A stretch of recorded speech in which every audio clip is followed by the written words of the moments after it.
पाकिस्तान का ये स्टेट और नॉन स्टेट एक्टर वाला खेल अब नहीं चलेगा. For that, we have Sandeep Unnithan. Hey Sandeep, I'm going to come to PM Modi's quote back again in a bit in some time, because I think that signals a big policy shift when it comes to India and how it looks at terrorism, especially from Pakistan. But before we do that, I wanted to break this term down for us.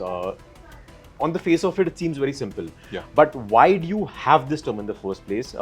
You've seen the world of conflict for around close to 3 decades now. Yes. When did you first start seeing this crop up in media reporting, in government statements, in global body reporting? And yeah, that's what I want from you. Break it down for us. Yeah, well, Dave, firstly, good to be back with you. The non-state actor is a term that's found currency in the context of terrorism, and primarily over the last few decades.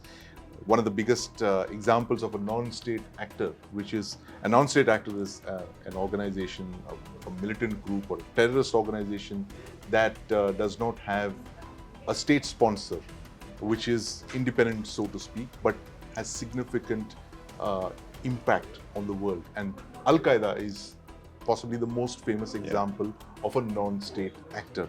Now, it has the capabilities to influence events like the state, but it is not part of a state at the same time. So it is a non-state actor. It's a very powerful body that has that impacts global politics, all manner of speaking, the way Al-Qaeda did with the 9/11 attacks on the United States in 2001. Now, in India's context also, the non-state actor term came to gain currency a few decades ago.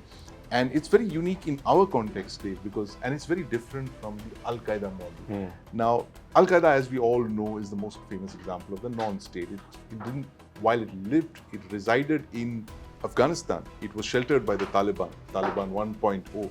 It did not have a formal structure. It was not a state. It was more like if you can call it an NGO of terrorism that roamed around the world, like Medicines Sans Frontiers and all of those organizations. But I mean, this is of course the evil part of it. But in Pakistan, for instance, now the Pakistan government, as we all know now, started using terrorism as an instrument of state policy, specifically the Pakistan military, to draw a distinction between the military and its non-state actors like the Lashkar-e-Taiba and the Jaish-e-Mohammed, which were all reared, cultivated, organized, equipped, and finally pushed across the borders with India and later Afghanistan.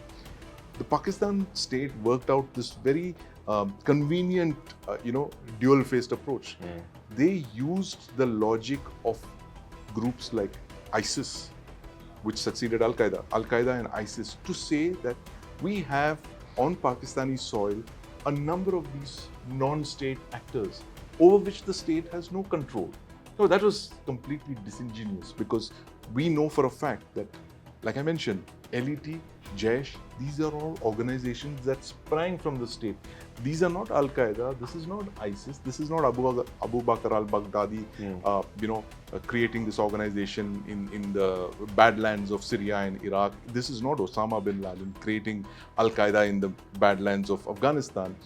This is the state of Pakistan that has created the non-state like Jaish-e-Mohammed, Lashkar-e-Taiba, for a very important reason, Dave. The reason is plausible deniability. This is a phrase that all intelligence organizations thrive on. It is to cause something to happen and then distance yourself from that incident and say that we deny involvement in all of this. Now, the question a lot of Pakistanis have is that how is India taking this holier than thou stance? This is what you did in 1971 when you equipped the Mukti Bahini, right? False equivalence there. The Mukti Bahini was the arm of the Bangladesh government in exile, which India sheltered in Kolkata, and we finally recognized it. So you had the Mukti Bahini army, the land forces, you had the Mukti Bahini naval element, and you had the Mukti Bahini air element. So India was conducting operations in support of the Bangladesh government in exile. So that's where the distinction ends. it might have looked like they were non-state actors, but actually they were all organs of a state that was in exile. So that's the difference between the two. Pakistan has been very conveniently using this state and non-state subterfuge with us for a couple of decades. And I think that is the important part of what Prime Minister Modi said. The three-pronged approach that you can call the Modi Doctrine now says that any act of terror against India is going to be seen as an act of war. The second is that there is going to be no distinction between the state and the non-state. In other words, suggesting that the government has seen through the subterfuge of, cultivating, rearing, training, and then sending across these so-called non-state actors. We now see no distinction between the state and the non-state. And finally, of course, calling out Pakistan's nuclear blackmail. So then if you were to take that forward, like you said, this is not the first time we've heard about India saying that any act of terrorism from now on will be seen as act of war. It came to us, a week and a half ago actually, to us media groups, in terms of information from the government. This is the policy shift that we're kind of looking for. So then do you see, let's take an example of the 2016 surgical strikes, 2019 Balakot airstrike, and the 2025 Operation Sindoor. The first two, surgical strikes and the Balakot airstrike, they targeted specifically what India had said, terror establishments. They did not target civilian establishments, they did not target any Pakistani military infrastructure. Operation Sindoor also began with that. It began with targeting terrorist camps in Pakistan, occupied Kashmir. The military bases were targeted much later when the Pakistani Air Force sort of ramped up its offensive to target Indian installations. The next time, God forbid, a terror attack takes place, then do you think India's response straight away will be to hold the entire Pakistani military accountable? Absolutely, Dev. And that's what the Prime Minister's statements are, that he sees no distinction between the state, meaning not the state of Pakistan, but the Pakistan military, which has been running these terror groups for the last couple of decades, 3 decades or more.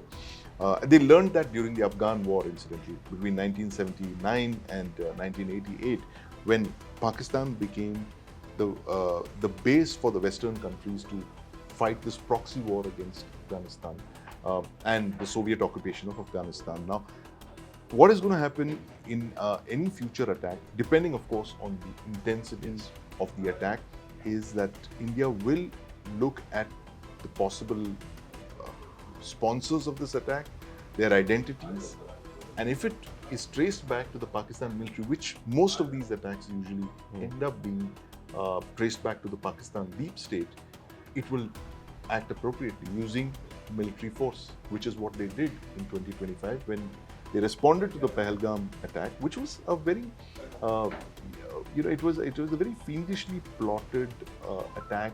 It was meant to, arouse a lot of passions in India. The way the hostages were targeted, they were segregated on the basis of religion, and then they were executed, cold-blooded style, to provoke a reaction, exactly like Hamas did with Israeli civilians in 2023.